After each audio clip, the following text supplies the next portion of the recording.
Well, hello, my name is Jim Royal. Thanks very much for watching my video. I'm a huge Beatles and Elvis Presley fan, and if you haven't already, please subscribe. This is one of my favorite subjects, and there'll be more videos to come. Today I'm going to be reviewing a classic solo Beatle album. This one comes from Paul McCartney. It's called Give My Regards to Broad Street. It is an album that was originally released back in October of 1984. It serves as the soundtrack to the movie of the same name, which stars Paul McCartney. Let me tell you some more facts about it. It was an album that was produced by George Martin, famed Beatle producer. This would be the third and final album that they produced as a whole together. The other two were Tug of War and Pipes of Peace. The album was a commercial, and the movie were both commercial and critical flops, unfortunately. The best that this soundtrack did on the charts for here in America, on the Billboard charts, was number 21. Now it did much better in the United Kingdom, where it was a #1 album. On both sides of the Atlantic, it did have a top 10 hit, and I'll talk about that one. That's one of my personal favorites from him. The album features, and the movie features, a lot of different very popular musicians, very famous. You have John Paul Jones performing on here. He was from Led Zeppelin. You have Dave Edmunds, Eric Stewart from 10cc, who Paul would later collaborate on Press to Play and had worked a little bit on some of his solo albums. Ringo Starr. Ringo not only performs on the album, but he also co-stars in the movie with Paul. You have Linda McCartney, also in the film and on the soundtrack. Tracy Ullman is in the movie. And just a list of many others, though I do have to throw in David Gilmour from Pink Floyd. He's also on a phenomenal song. Now, depending upon how you got this, I know that when I bought this is the cassette that I bought. This is the actual cassette right here. And I remember I was looking at it, and I'm thinking to myself, there are a lot of remakes on here, a lot of classic Beatles songs and some solo songs, some stuff that just appeared on the prior album or two. Why would he do that? Well, let me tell you why. The reason was, in the movie, these songs are supposed to be for a missing album of his. In the movie, he stars as himself. And he had just finished recording a new album, and he had asked a personal assistant named Harry, who he had a checkered past, though he was supposedly reformed, but someone that he trusted. And he says, Harry, I need you to run me an errand. They wanted him to basically take the tapes, these tapes right here, to the factory and have them pressed and ready for release.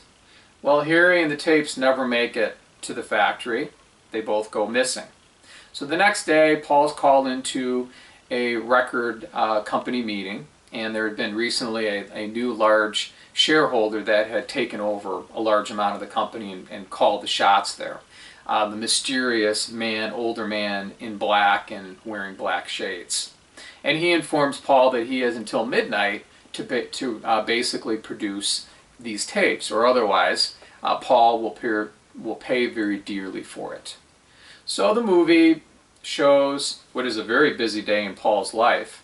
Paul goes to a recording studio, and you see him recording with Ringo Starr and George Martin. That's a fun treat. After that, he has to film a music video. So he's doing Silly Love Songs. He's doing that one on a soundstage. Very futuristic costumes and things. I thought that was pretty cool.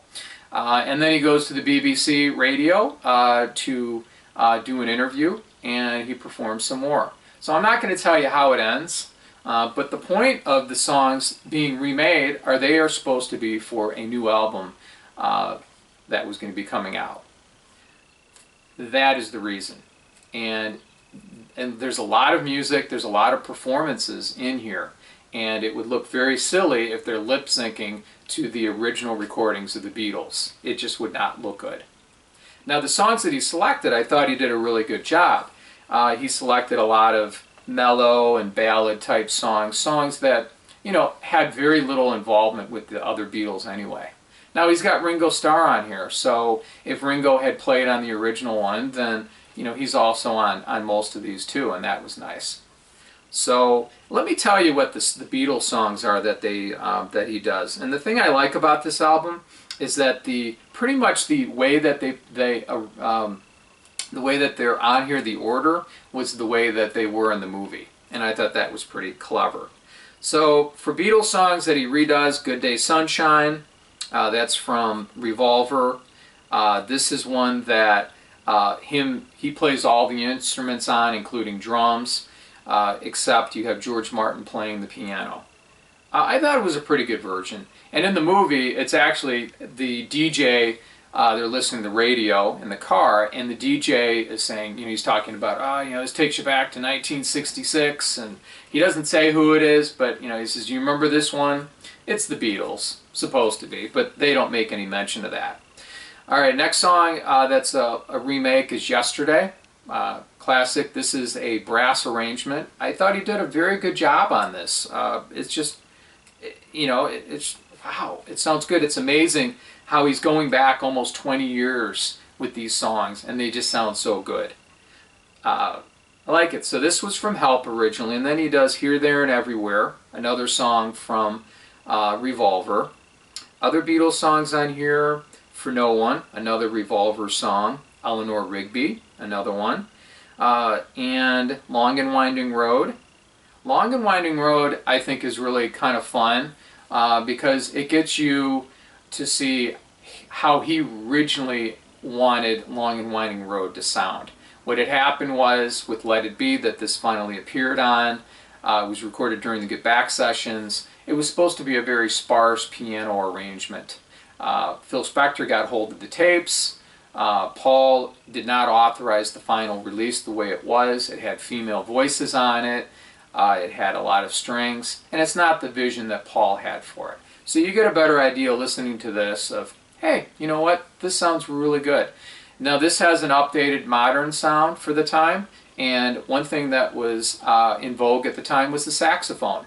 So you have two saxophone parts in here. And he changes some of the verse a little bit in one of them. And it's just done very classy, very tasteful. I just really like it. I think it appeals very well in the movie where it does appear. And I really like it a lot. I thought he did a great job. And I remember listening at the time thinking, oh, so this is the way you wanted it. I just like it. All right, other remakes. Let's see. So now we have some solo stuff. We have Wanderlust and Ballroom Dancing, which are from Tug of War. Ballroom Dancing is a little bit longer. It's about 50 seconds longer than the original. And again, these are great. This was supposed to be a single, these two songs together, but it was scrapped because the movie and the soundtrack just were not doing well. So that would have been the next single. I like the lead guitar on Ballroom Dancing. I think there's a really killer guitar solo on it. There's a fight scene in the movie with the Ballroom Dancing, and it's, there's this longer guitar solo, and I think it works really well. Silly Love Songs is the one from Wings. It is from Wings at the Speed of Sound. This features the members of Toto on it. And I believe that they also are performing in the music video, if I'm not mistaken. I think that they are in the sound stage that they're trying to film a futuristic video. It sounds a little more modern for the time, and I like it. I like both versions, but I thought that they did a good job. They didn't stick to making it sound exactly the way it was, like they tried to do with the Beatles. Another song on here is So Bad. This is a bonus song, which would not be on the album. On the record rather, but it was on the CD and the cassette. So Bad is from Pipes of Peace. Again, very, it does it pretty much just the way that it had been on that release. Very nice song, very good job. So those are the songs, those are the remakes. Let me talk about some of the new music now.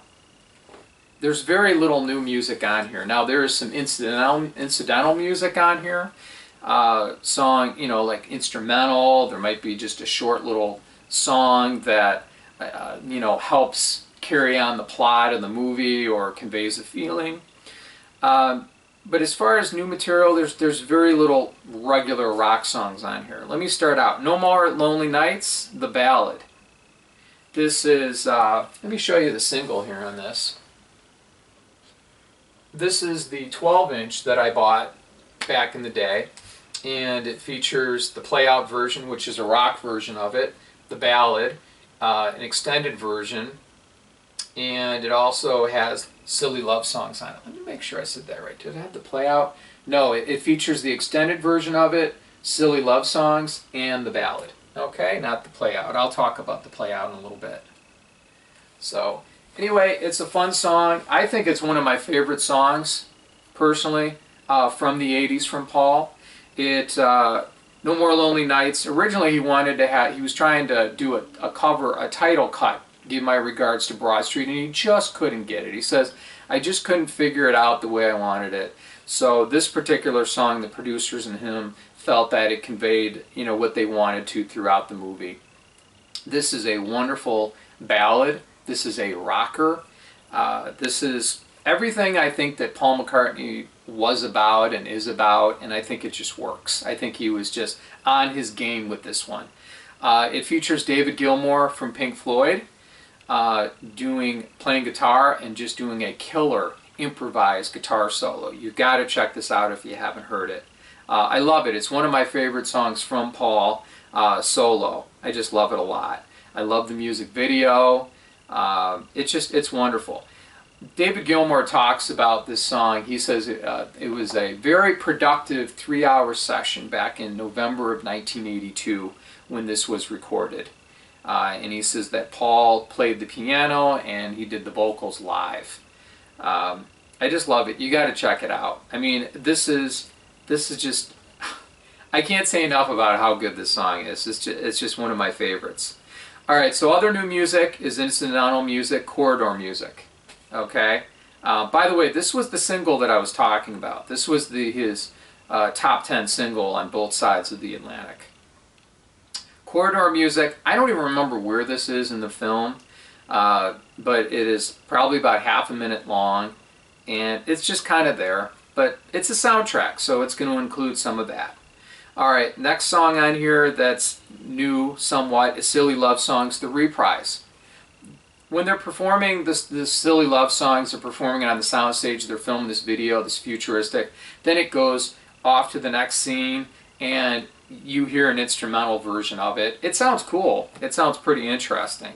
But again, it's not something that's going to appeal to a lot of people. It's going to work in the film, and it is a soundtrack, and that's why it's on here. Alright, now we finally get to another proper regular song. That's Not Such a Bad Boy. In the film, there was a warehouse sequence where they're performing their songs. The band is rehearsing. So this is, of course, they're going to be rehearsing rockers. So you have John Paul Jones in here, I believe Dave Edmunds, Linda McCartney, and other, rock icons in here performing with Paul. It's not a great song, though. Supposedly the last line of the song is pertaining to Paul. He had a lot of drug busts in the 80s, 1980 in Japan, and several others, Barbados. So this one, I think, supposedly is about him, at least the one line. He's not such a bad boy, no more, no more. It's an okay song. It works really well in the movie. And, for that reason, I like it. I just don't think it's anything to write home about. All right, next song on here of new material is No Values. No Values is a song that came to Paul in a dream several years ago, prior to this. He was on holiday, as he explains, and he says that he had dreamt that he was watching the Rolling Stones perform this song, No Values. And he's liking it, and when he woke up, he says that everything in here, he says, the whole song was there, but he says what he remembers was the chorus, the verse, the music. He remembers the chorus, the lyrics to that, and the music for the song. And he says it was like a complete song, and he says, he woke up and he says, wait a minute, this isn't the Rolling Stones. The Rolling Stones don't have a song called No Values. So he decided to write it. And I know this came to him like a dream, like yesterday, and the scrambled eggs, the working title for that, and how famous that was. Wasn't quite the inspiration, but it did work in the movie, in the warehouse, when the band is rehearsing the rockers, and this is a rocker. I like the lyrics. I think the lyrics are really good. He had tried to attempt to record the song a little bit prior to that during the tug of war sessions. It didn't work out.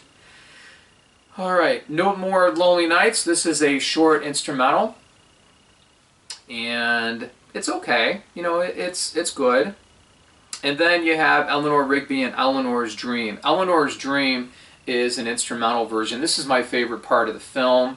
It's Paul daydreaming. It's Victorian days. You have him, Linda McCartney, Ringo and his wife, Barbara are in here, dressed from period, clothing from that time, and they're having a picnic, and it's just showing you there's other things that are happening.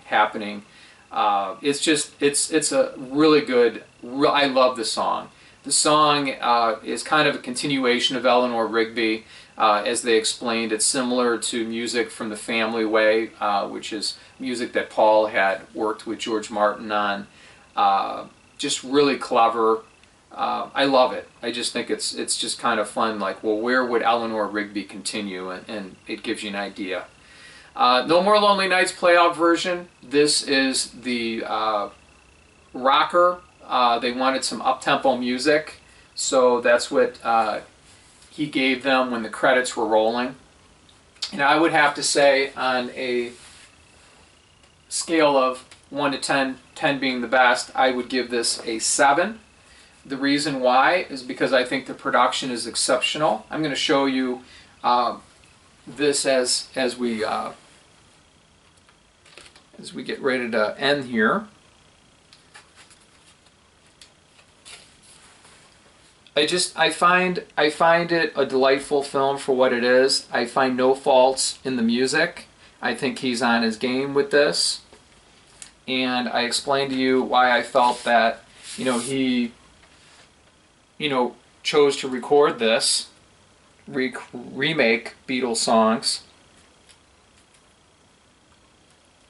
Let me show you the records. So, there you go. You got that side. So I want to thank you very much for watching, and you have a very nice day. Take care.